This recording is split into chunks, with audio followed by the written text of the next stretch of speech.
Pak Dwi, dulu itu kan Kacer pernah jadi burung yang sangat prestis, dalam arti mau 60G, mau 70G, mau main 5 kelas atau berapapun pesertanya penuh-penuh, orang berebut cari tiket.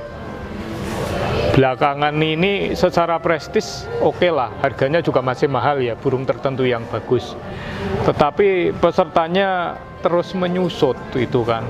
Terakhir di Kudus itu ada yang hadiah langsung mobil pun pesertanya nggak sampai 10, hanya 5. Nah, saya coba tanya-tanya, pertama antara lain, loh Mas, kelas Kacer itu ketahuan. Kalau kerja itu juaranya nggak akan lepas dari si A, si B, si C itu aja. Berarti yang burung merasa punya D, punya E, wah ngapain itu kalau nggak beruntung sekali nggak menang. Itu satu alasan itu toh.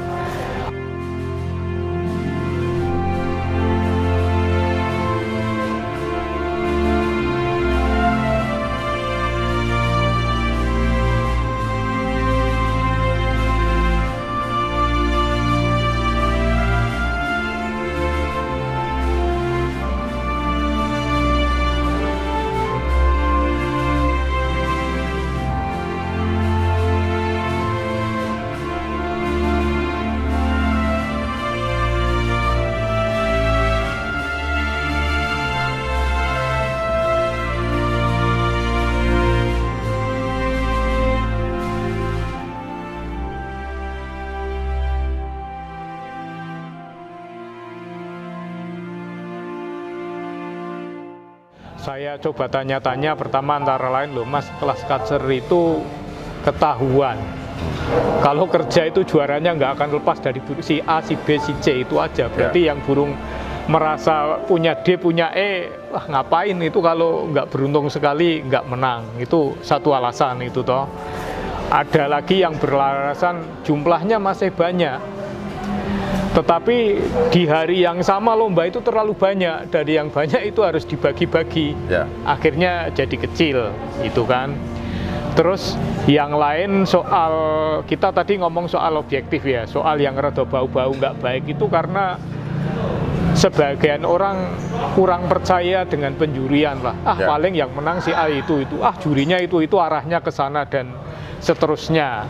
Itu ditambah pakem yang di sini pakemnya seperti ini, di sini ganti, ke tempat lain ganti lagi, membuat orang bingung lah. Ini dalam perspektif Pak Dwi Sampit yang oke lah, katakanlah maestro Kacer, kira-kira itu seperti apa itu? Ya mungkin ada hal-hal yang harus kita rubah ya, biar Kacer itu lebih kompetitif. Sesuatu bisa rame itu karena kompetitif, dalam arti kita tidak membatasi yang bawah itu untuk naik. Jadi ada beberapa perubahan sebenarnya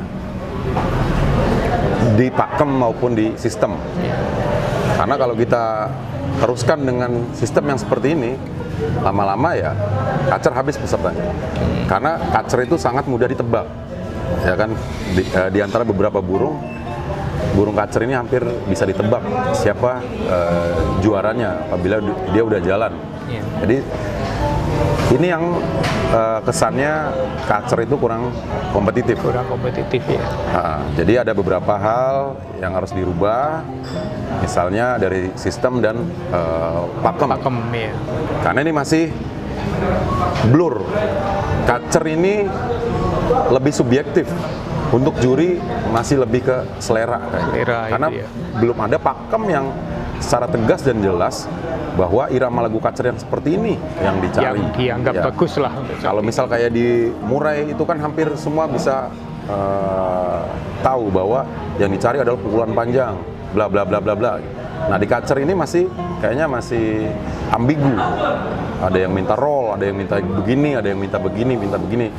Makanya kita harus bisa mensistematiskan dan melogiskan semua sistem dan pakem agar lebih sistematis dan lebih logis cara perhitungannya.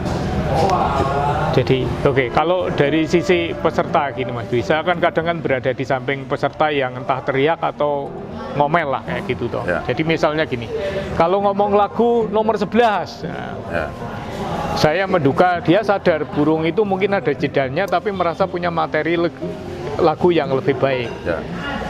Di sisi lain, ketika ada orang yang burungnya mungkin konslet lah, yang ngerol atau durasinya panjang gitu, ketika kalah juga, wah, masa burung yang ada jedanya itu toh, burung yang pakai ngetem bisa juara. Ya. Apakah itu salah satu sebabnya yang tadi dijelaskan itu? Ya, karena tidak ada sistem dan pakem yang bisa menjelaskan secara logis dan sistematis tadi. Ya.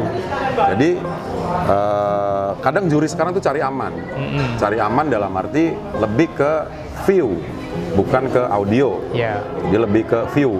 Maksudnya pada dasarnya burung adalah yang diadu dua hal. Ya. Yang pertama adalah tentang irama lagu, materi. Ya. Ya. Yang kedua adalah tentang durasi, Ya. tentang keaktifan tadi. Nah, masalahnya sekarang belum ada sistem yang bisa menjelaskan secara logis dan sistematis bagaimana irama lagu yang dicari, yang seperti apa, dan parameter durasinya seperti apa. Kalau kita bicara durasi, kita bicaranya ukuran waktu kan, satuannya waktu, menit, detik, bla bla bla bla. Artinya kalau bicara durasi kerja, kita bicaranya adalah waktu. Berapa dia burung itu punya durasi kerja. Terus bicara irama lagu juga belum ada yang menjelaskan bahwa irama lagu kacer tuh seperti ini. Terus grade tertingginya adalah ini, grade keduanya ini, grade ketiganya ini, sampai grade paling dasar misal suara asli seperti ini. Belum ada yang bisa menjelaskan atau memastikan bahwa ada grade irama lagu kacer. Misalnya, grade tertinggi adalah tembakan di bawah ngerol. Maksudnya pukulan panjang disambung misalnya. Grade kedua misalnya roll panjang diakhiri pukulan panjang. Grade ketiga misalnya roll panjang. Grade keempat misalnya pukulan panjang. Grade kelima misalnya roll pendek, pukulan pendek, sampai dia ke suara asli.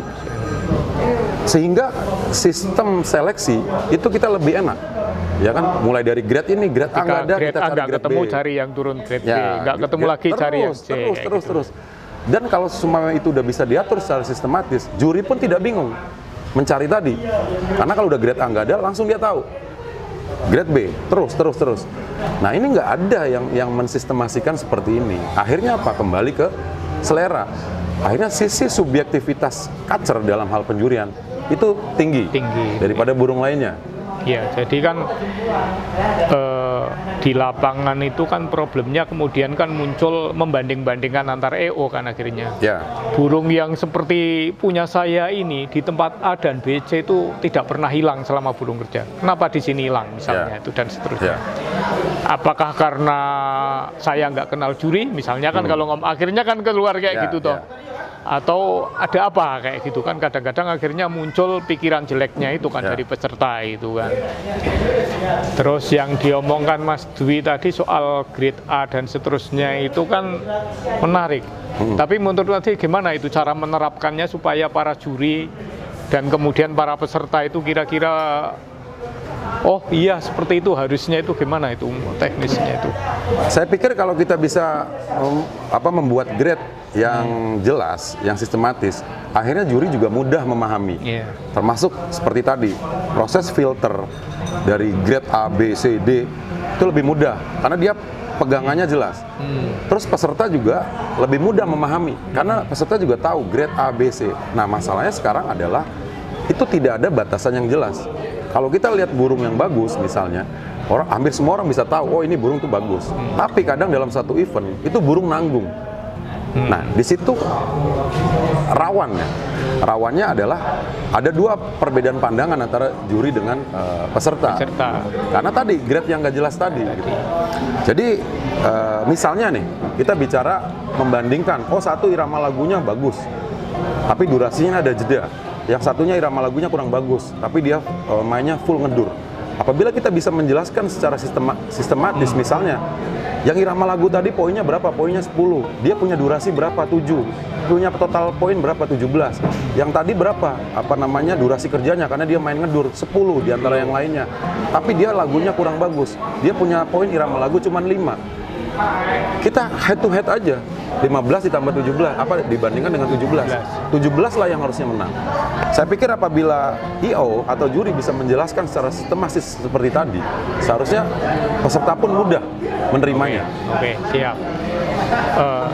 Sekarang itu kan faktanya jangankan antar EO ya, maksud saya juri di dalam satu EO pun belum tentu sama itu Ya. kan, karena mungkin belum pernah diajari hal yang seperti itu kan. Ya. Jangankan di tingkat praktis, di tingkat teori penjelasan konsep pun mungkin enggak gitu kan, Ya. maksudnya kan. Artinya kita juga harus memahami hal-hal fundamental dulu. Fundamental apa? Definisi dari irama lagu sendiri itu apa? Gitu kan? Irama lagu itu apa? Terus grade-nya apa aja? Nah, kita harus paham dulu. Kalau kita hal-hal fundamentalnya juga belum jelas, kita nanti salah menafsirkan bahwa irama lagu adalah cililin. Bahwa irama lagu adalah cak jenggot. Padahal cililin dan cak jenggot itu bagian dari irama lagu. Bagian dari kriteria irama lagu. Kriteria irama lagu misalnya panjang, rapat, keras, tajam. Sampelnya adalah cililin. Tapi bukan berarti cililin adalah irama lagu. Tapi cililin adalah sampel dari irama lagu yang masuk kriteria tadi. Keras, panjang, tajam, dan rapat misalnya. Nah, kita harus membuat definisi yang jelas. Akhirnya kita bisa mana yang substansinya, mana sampelnya. Jangan sampai sampel dijadikan substansi.